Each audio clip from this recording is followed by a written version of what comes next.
Assalamualaikum warahmatullahi wabarakatuh. Selamat pagi mahasiswa UT semuanya. Semoga Anda selalu dalam keadaan sehat. Nah, ketemu lagi kita di pertemuan ke-7. Nah, di pertemuan ke-7 ini kita ada tugas yang terakhir. Kemudian diskusi juga tetap ada, silakan dikerjakan semuanya. Kemudian juga ada kuis, absennya silakan diisi. Nah, pada pertemuan ke-7 ini kita akan bahas apa? Pada pertemuan ke-7 ini kita akan membahas mengenai memotivasi karyawan untuk menghasilkan produk yang berkualitas. Jadi, karyawan itu bukan beban ya Bapak Ibu, melainkan karyawan itu adalah aset bagi kita. Nah, kenapa aset? Karena dialah yang nanti menghasilkan produk bagi kita sehingga kita nanti kita jual, kemudian nanti kita dapat laba. Nah, berarti di sini karena karyawan itu adalah aset bagi kita, maka seharusnya kita harus merawatnya. Nah, merawatnya berarti kita kasih dia motivasi. Kita kasih dia motivasi terus untuk menghasilkan produk yang berkualitas. Nah, itu yang akan kita bahas di pertemuan ke-7 ini. Nah, gimana sih cara kita untuk memotivasi karyawan tersebut? Nah, itu ada berbagai macam metodenya. Nah, silahkan dibaca bahan-bahan yang ada di modul, kemudian bahan-bahan yang ada di island ini.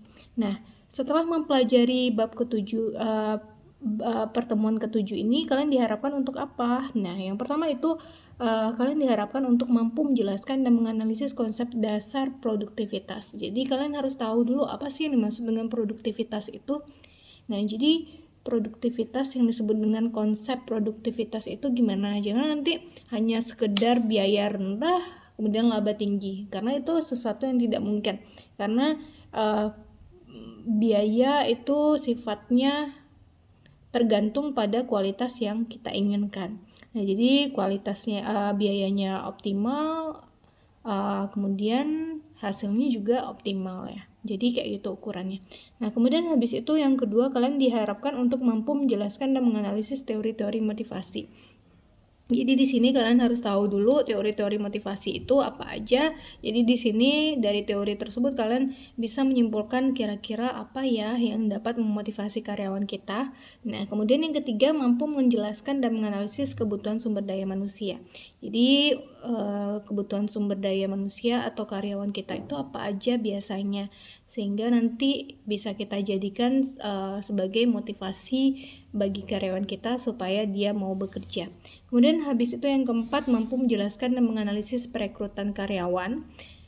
Karena di sini ada karyawan itu yang kita udah berikan semuanya, ternyata dia nggak memberikan hasil yang terbaik untuk kita. Jadi ada yang memang dia itu tidak butuh motivasi, melainkan dia itu emang udah dari dasar dalam dirinya itu dia itu malas misalnya. Maka di sini supaya kita bisa tetap menghasilkan produk yang berkualitas, berarti kita harus mencari sumber daya yang berkualitas juga. Nah, jadi di sini kita analisis lah gimana cara kita merekrut karyawan supaya nanti kita nggak rugi-rugi banyak. Nah, kemudian habis itu mampu menjelaskan dan menganalisis pelatihan dan pengembangan karyawan. Karyawan itu perlu untuk kita latih dan kita kembangkan agar tujuan perusahaan kita itu tercapai.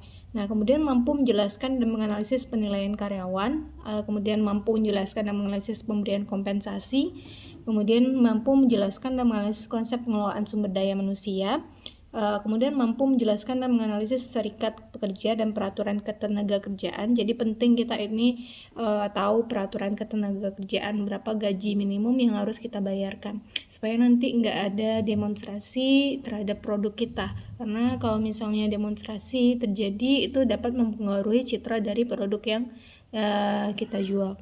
Kemudian habis itu yang terakhir itu mampu menjelaskan dan menganalisis perselisihan disiplin kerja. Nah, mungkin segitu aja. Jangan lupa dikerjakan tugasnya. Sekian pertemuan kita. Assalamualaikum warahmatullahi wabarakatuh. Tetap semangat.